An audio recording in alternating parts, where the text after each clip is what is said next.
Technology today pervades our lives. It gives us instant access to information.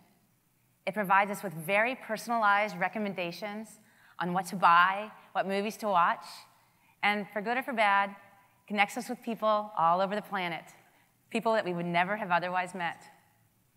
The companies behind these technologies make them super easy to use, accessible to everyone, so that everyone can participate, everyone can be part of these technological advances.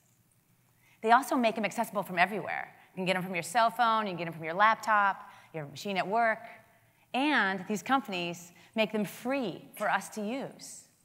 Or do they? Turns out that we're actually paying these companies to use their services, the Facebooks, the Amazons, the Googles of the world. We're not paying in dollars, however. We're paying in data.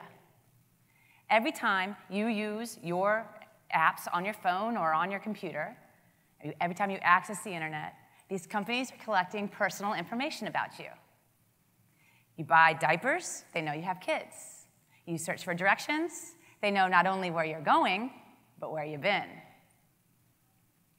These companies collect information like where you live, where you work, what you like and what you don't like, where your kids go to school. And they don't just collect a little data, they collect lots and lots of data. This is what you are paying for Amazon's free shipping. You know what they do with this? Well, they take all this data and they put it on a bunch of computers. And they take some really sophisticated mathematics and statistics, and they apply it to the data. They don't apply it manually. They rely on computers to do it for them, so they have to turn the math and the stats into code. When you hear the president talk about code and everyone should be doing it, this is what he's talking about. You apply code to data, and what you get out is insights. Inference is about your life, about what you like and don't like, and even better, what you're going to buy or what you're going to want in the future. It is predictive. These insights allow these companies to give us the apps and websites that we know and love, but they also provide these companies with other types of value. Because they're predictive, they can tell what you will buy, who you will vote for, and where you will travel. And that they can monetize. And they do. Have you ever wondered whether we could use this exact same technology to do something for the world, to solve a really hard problem, say, like feeding the planet? There are 7 billion people on the earth today, and we can barely feed them. Our arable lands and our resources like water are shrinking, not growing. And by 2050, there's going to be 9 billion people on the planet. So what we need to do, what we need to ask is, can we use these technologies to make farmers more efficient, to provide them with decision support? Think of it. It's like Amazon for ag, Google for growers. I'm not sure what I'm going to do about you milk producers out there, but well, maybe we'll call it Moogle. The problem is similar. You take data, farmers have lots of it, historical records. All farm implements today come instrumented with sensors. But you can buy sensors on devices now and collect lots and lots of information about the property, about the processes that the farmer's undertaking. We can then apply the same code, very similar code, to this data and extract insights. Only these insights can be targeted for the problems, and there are many, that farmers have. Things like when to water, how much to water, and where to water. Things like, how are we going to optimize the yields to get the most out of the little bit of land that we have? And just like Amazon knows what shoes you're going to buy next week, we can make predictions about diseases and pests before they become a problem so that we can address them. It turns out that some of this technology already exists today. Some really innovative, pioneering companies have developed some of this, and the model they use is this. The farmers buy a product or a service from a company or a farm implement, and in return, they ship all of their data over the internet to a company, constantly. The company takes that data, applies the code, and gets the insights.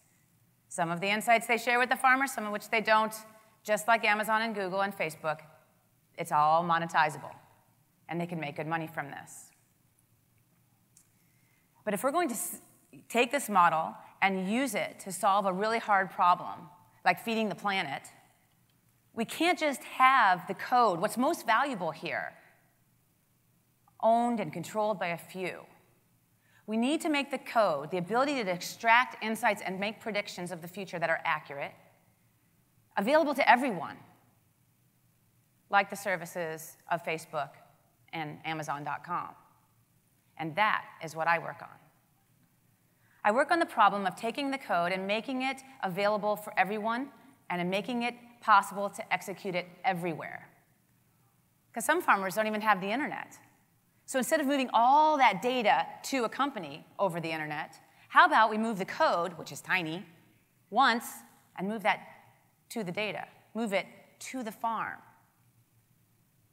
Execute the code on a computer at the farm, and the farmer can extract his or her own insights from it and profit from it and become more productive because of it.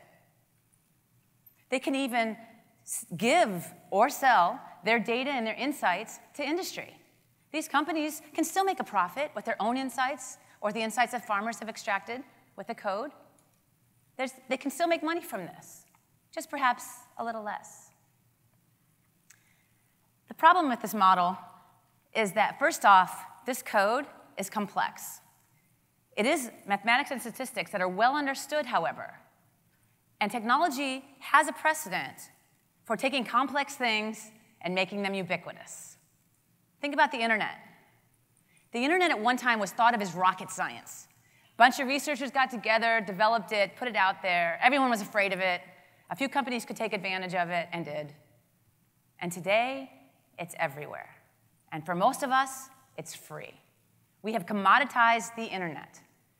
The time is now to commoditize this type of code. It is possible, and we can do it. The second big problem is industry is not going to do it for us.